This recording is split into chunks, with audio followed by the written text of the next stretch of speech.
Hey guys, hello, here we are. It is, what's the date today? It's the 19th of May 2021. This is Chat with Matt. Half an hour to talk about whatever's going on, or how we can help you, answer any questions, talk to any topics, shoot the breeze on whatever comes our way. I am not at home. I'm up at the Mount Maunganui. Hey Sister Jane, near Tauranga, which is not so far from Auckland, on the North Island of New Zealand. It's about a 6-hour drive from home. Anywho, we're sort of on our way home after a retreat last weekend. So here I am at our friend's house. We've already been out this morning. I am looking a little bit windswept. We've been out, hence this live stream being half an hour later than normal, because we went out this morning and looking even more windswept now, and walked around the mountain and then along the beach and out around some other stuff. So we've spent a good hour and a half out walking, just on sunrise. So that is, that was really good. What are we talking about today, my friends? What are we talking about today? I put a little post on announcing this live stream, and I used a little meme of Joey, our cockatiel, who's now a mother, by the way. As of about 3 or 4 months ago, she hatched one baby.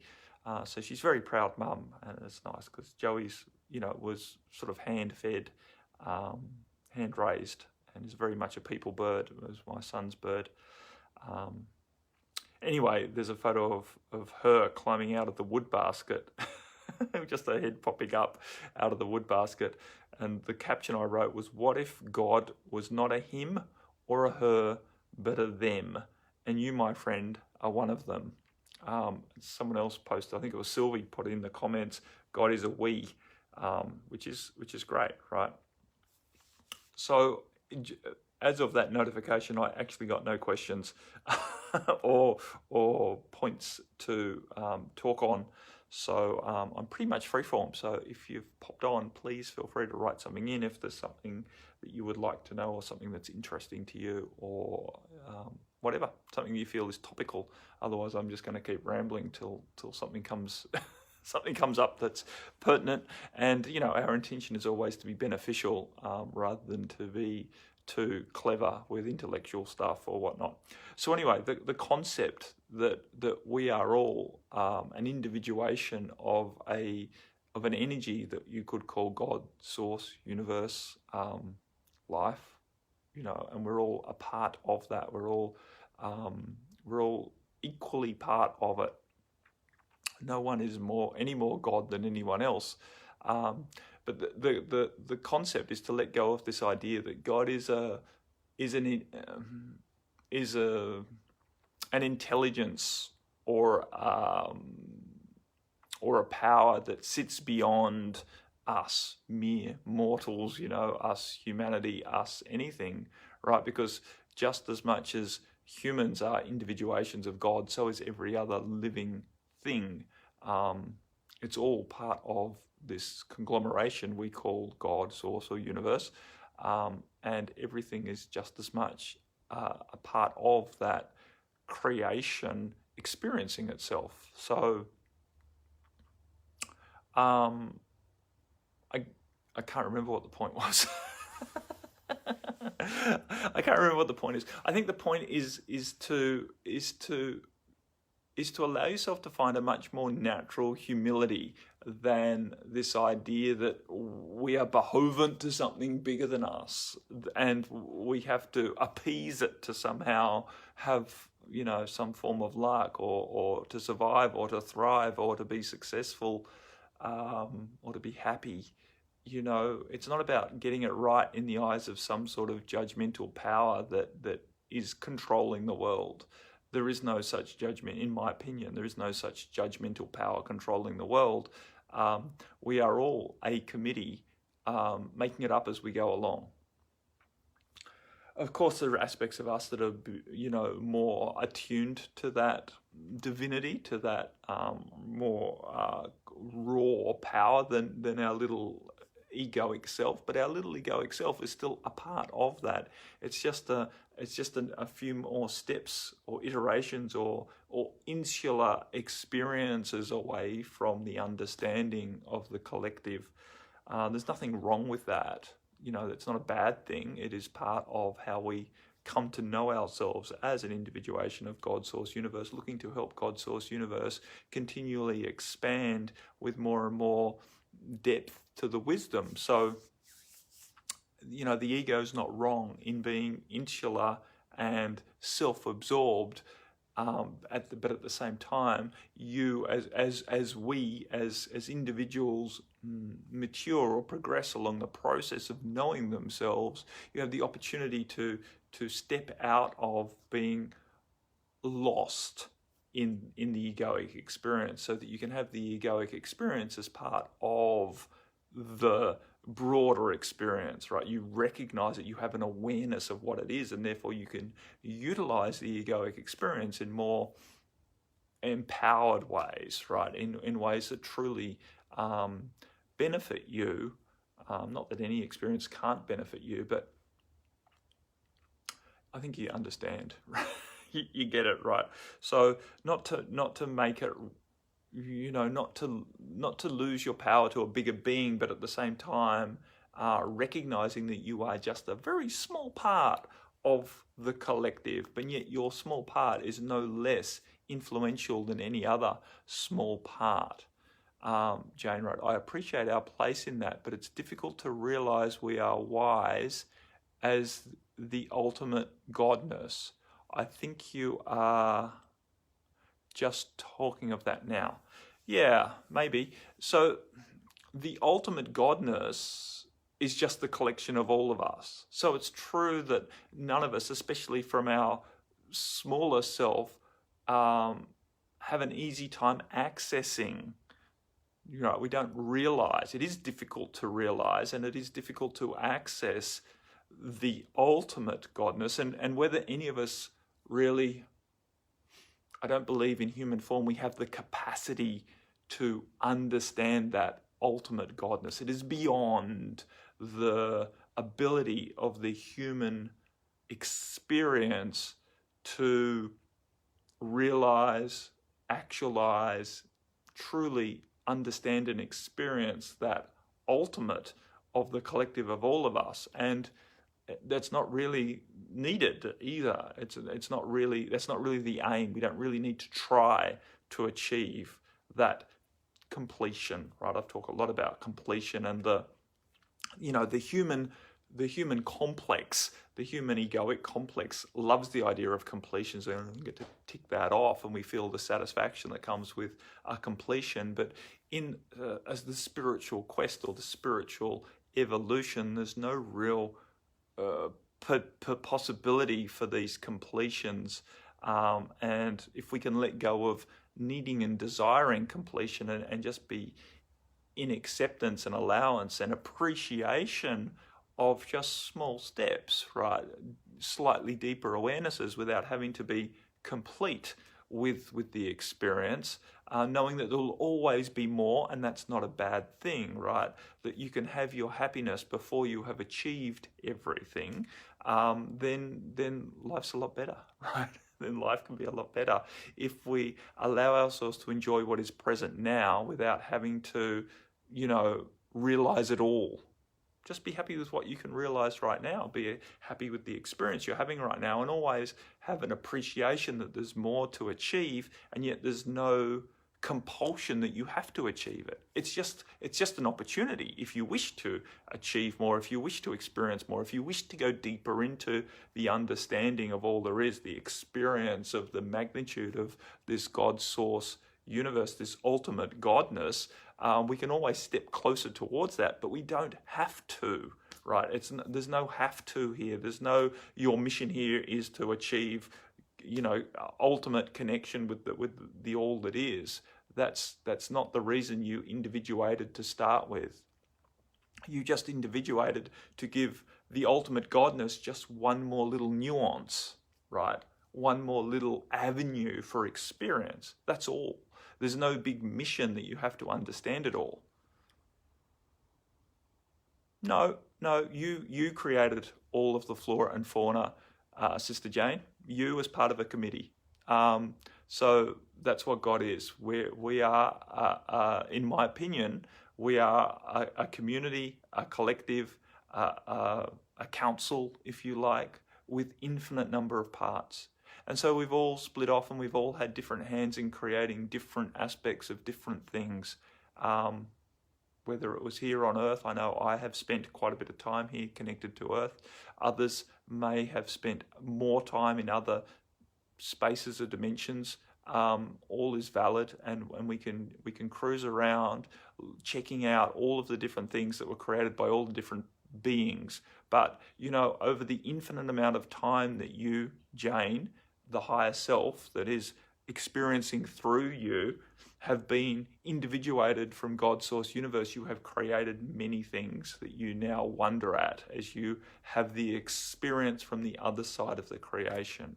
It's like you get to paint the painting and then morph yourself into someone who hasn't seen the painting yet to have the experience of what the painting elicits. You get the experience as the artist and you get the experience as the observer or the viewer or the audience. That is how God likes to grow, and that is the reason that when we manifest onto the planet in human form, that we basically forget the being that we be, so that we can have an experience through new eyes, through innocent eyes of the amazing creation that we created. You created it, and then you chose to incarnate in a forgetful state to have the experience of what you created, to deepen your appreciation of your creation. That is, in my opinion, how it's working. So there is no bigger godness than you, other than the fact that the bigger godness is a committee that you are only part of, right? But no part of the committee is any greater than you. It's just that there's more. There's just more. So it's like, when we're a part of a committee and we create something, it's not that we take ownership for the whole thing, but we were equally part of the creation that committee achieved. And that is exactly how I have come to understand this experience that we call God. Hopefully that helps. And it is a bit mind-blowing, and sometimes we feel a little in awe of that, and sometimes, of course, it elicits some unworthiness, and, we come to think, well, if I'm just as much God as anyone else, how come I'm so effed up, right? How come I'm in so much pain? How come I'm having so much trouble getting day-to-day living, sorted? But that's it, right? You have to understand that you, the personality, is like this video game character that your higher self created. Of course, your higher self is acting through you, but again, it's through this amnesic state that allows us to have experiences beyond the wisdom that we create, right? It's like if we only, acted from all of the wisdom that we had, we wouldn't allow ourselves to go into experiences and understand things from a point of view of someone who is not wise. So,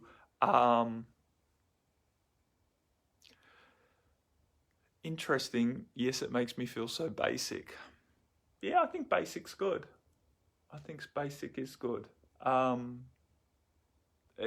think it's, for me personally, a big part of my journey this year has been accepting my basicness and my beingness from a very fundamental aspect, like basic aspect, for really coming to terms with and appreciation of the basic drivers that run me, the human ego, and then also seeing the nuances of me, the more expansive being, acting through that simple human who's driven by a whole hierarchy of different drivers, from emotional desires to be accepted and loved and appreciated, to avoid pain and discomfort and disappointment and all of those things, along with the deeper desires to feel purposeful and to feel what's the right word?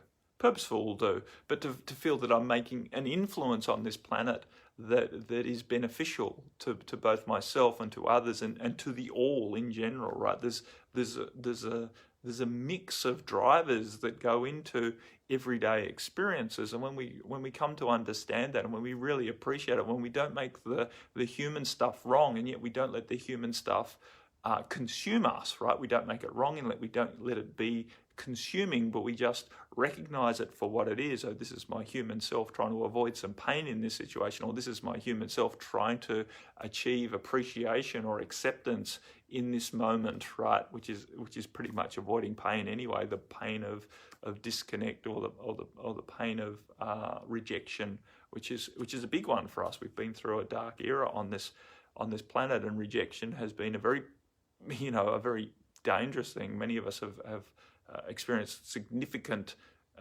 physical pain and discomfort after being rejected by whatever community we were trying to fit in with.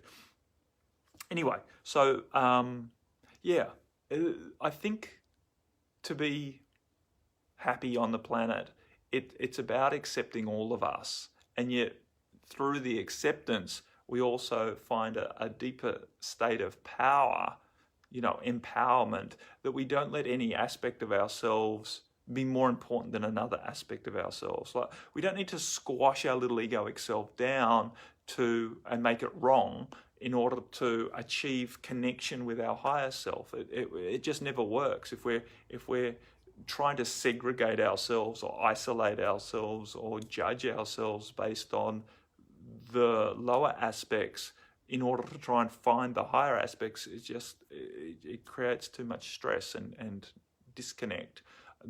From my point of view, from my experience, the way forward into more influence from our higher self or a more expansive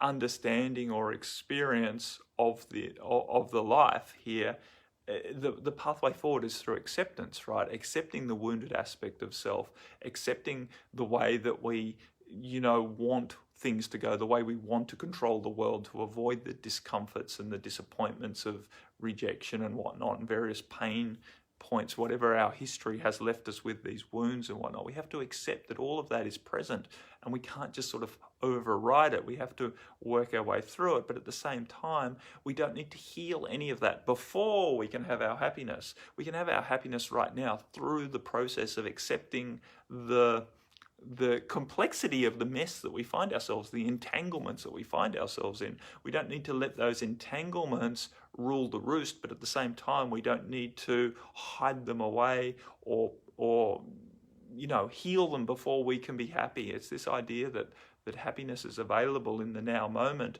and that healing will continue for some time, and growth or expansion or evolution or ascension or whatever you want to call that process, where we would slowly but surely become more aware of the truth of who we be, is also a slow, steady progression that doesn't require any specific healing to happen first, right? The healing happens as we progress. It's a very multi-dimensional experience, not nearly as linear as our human minds like to put things. We like to think that things happen one step at a time. Oh, I heal this, and then I get that freedom. Then I heal this, then I'll get that freedom. And then I'll have abundance, and then I'll and then I'll be happy, and then my spirit, my purpose will happen. It doesn't happen that way. It all happens together, and it all happens in or seemingly from our logical mind, a very random sort of thing where we have little spikes. Oh, look, there comes a whole opportunity to step more into purpose. Or, oh, here's a little spike that allows us to heal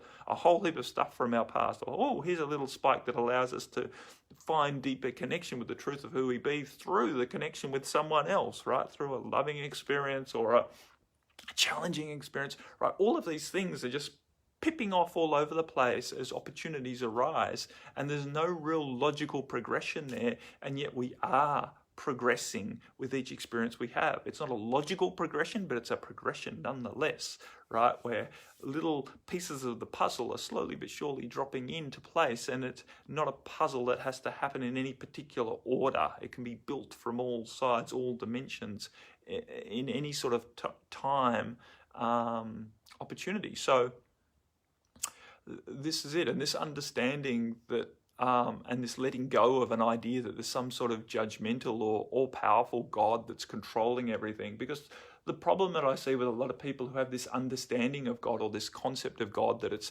some sort of all-controlling power, is, why the fuck is it letting me suffer so much? Right? Why? What did I do wrong? What did I do wrong to have such a hard time in this life, right? And it's true, and then people create the story that, oh, you're being given your lessons by the powerful God so that you can go through your healing process. It's not really like that, right? There's not a powerful God that you have to appease, or you have to, pass, that's marking the test, that says, oh, look, Jane's passed the test now, she can move on to the next level. She can have this happiness now, and can be free of that stuff because she's learnt those lessons, right? We are all learning lessons, no doubt, but there's no school teacher dictating the lessons and then marking whether you've learnt them or not. That's the point, right? This world is happening through in a much more collaborative way, in a much more win-win-win situation, where we're all just aspects or individuations of the God source universe, bouncing off each other, and we're all playing our role. Sometimes we play the role of facilitator, sometimes we play the role of client, sometimes we play the role of persecutor, sometimes we play the role of victim, sometimes we play the role of rescuer. We have these roles to play that are just opportunities for us to deepen our awareness of who we truly be. And that who we truly be thing is always going to be evolving and dynamic. There's no completion there, because God Source Universe, the collective of all of us, is continually expanding. We're an infinite number of beings, right? So it's a community of an infinite number of beings. That just blows the mind straight away, because we can't concept, what do you mean infinite? How can there not be a completion to the number of beings that we be? How can it go on forever? Well, it does. It does. Just like time goes on forever, the individuations has no number, no completion.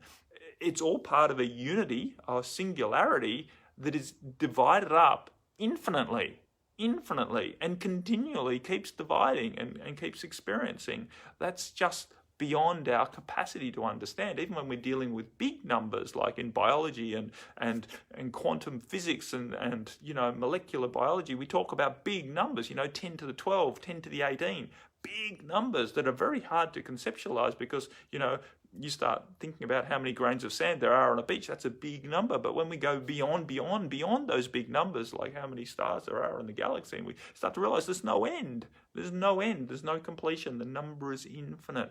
It's beyond the human intellect, which is okay. That's the point. It's okay not to be able to understand it, because your happiness is not dependent on your understanding. That's the big takeaway here, I think. It's to get out of thinking you should understand something in order for you to master it, in order for you to be able to be happy, to maintain your safety. We have this idea we've been programmed with, that we have to understand things in order to stay safe. In order to avoid the problems, we must understand where the problems are coming. We must be able to predict where problems are coming from, so that problems don't catch us unawares and take our life away, or diminish our life, or we lose our money, or we lose our partner, or whatever could happen. We lose our job. We can't control the world. When we find acceptance that we're not supposed to understand and then control the world, we can relax into this thing we call trust and faith. We can relax into this space. What is happiness anyway? For me, Michelle, happiness is a contentment that I don't need anything else. I don't need anything else. I'm not sitting here wanting something else in order to complete me. That's happiness. I'm content right now. Happiness. I know a lot of people have this connotation that happiness is a bit more like a party, and you feel really upbeat and feel really joyful, but that's joy. And for me, even joy is just the expression of love. It's not necessarily happy, happy, joy, joy party. You know, euphoria and this experience, this elevated emotion that many people think of as happiness and joy, is a valid experience, you know, and a beautiful experience to be euphoric, to be in that expansive feeling that nothing could go wrong in the moment, that you're really enjoying and really feeling on top of it. But those experiences are always fleeting. And so to label that as happiness is to think that you're supposed to keep achieving that over and over again, and you should even be able to stay in that euphoria, is delusional. And then maintaining and continually comparing yourself against euphoria, thinking, well, I'm not in euphoria there, therefore I'm missing out on something. That's why people suffer so much. That's why people try so hard, and people burn themselves out trying to achieve euphoria all the time, thinking that that's what they should do. Can you not be happy in the mood that you're in? You know, you might be feeling grief in the moment. You might be feeling a sense of lack in the moment, or a guilt even could arise from within you. Can you be happy in the moment experiencing such things and not allow your emotions to dictate your underlying state of being, right? Happiness is an underlying state of being. It's not an emotion, in my opinion. That emotion that a lot of people call happiness, I would call euphoria. And of course there's various layers of that, but in that direction, you know what I mean. It's a choice, it's a choice. So many times it's a choice. People choose when they're happy and when they're not. For me, it's getting easier and easier to choose to be happy, despite the fact that there's still quite a few discomforts coming their way. There's still quite a bit of processing happening. There's still quite a few latent desires that I notice, right? But I have a faith that those latent desires will be met at some time in the future, and I don't need to try hard to do it now, and I don't need to postpone my declaration of happiness right now. I don't need to think that I should be expending a lot of energy to achieve those latent desires, because without those latent desires, I feel a lack in myself. I'm letting go of that lack experience, right, that drives us into trying to achieve things we call happiness.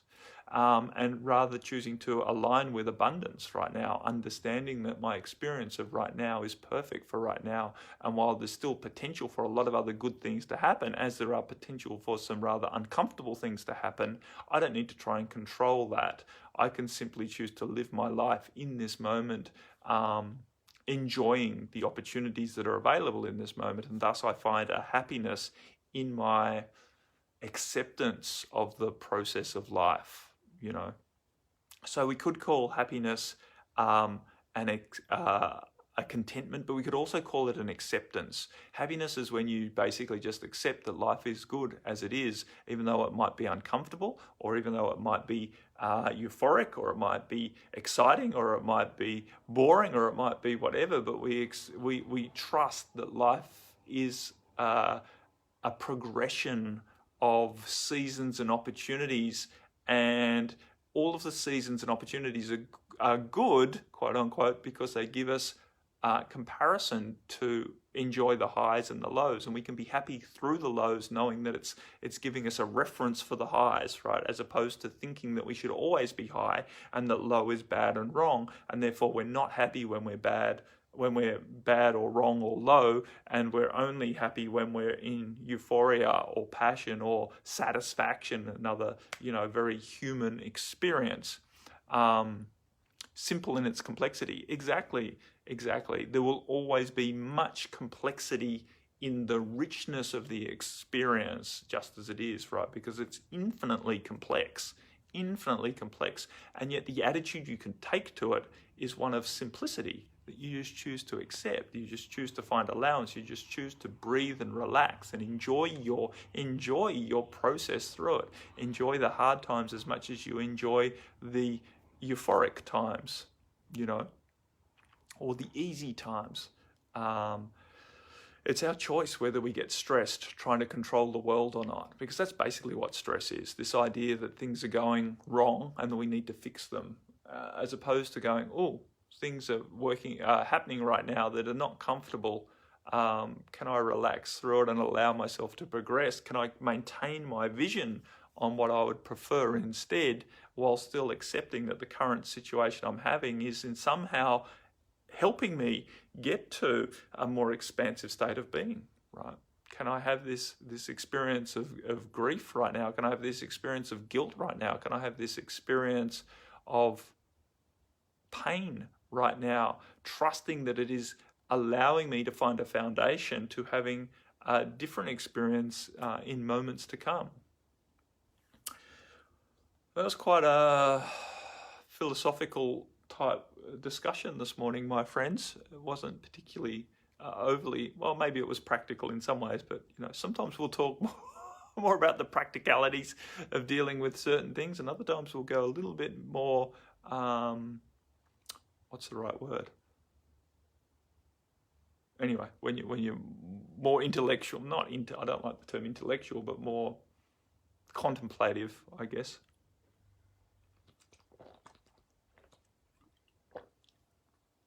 However, we have done our half hour, and that's probably long enough for you to listen to me wax lyrical on the meaning of life, the universe, and everything, the meaning of God and happiness. Really important, in my opinion, really beneficial things to contemplate without getting caught up in working out whether your understanding is right or wrong. Right, I'm not here to tell you that my understanding is right. I'm not here to tell you that your understanding is wrong. I know that my understanding will continue to develop and evolve, and I would encourage you to be the same, to be an allowance that things are going to keep evolving, and you have an opportunity to allow yourself to be open to that evolution, to find time to invest in your inquiry as to what is happiness, for example, or what is God, because coming to some peace around that helps you to live a more empowered life, helps you to live a more happy life, helps you to live a more beneficial life, and to relax around a lot of the comparisons and judgments that have been inflicted upon you, right? Through your training, through your education, through experiences you've had in the past with this lifetime or before. Understand we all have a lot of hang-ups about a lot of these concepts.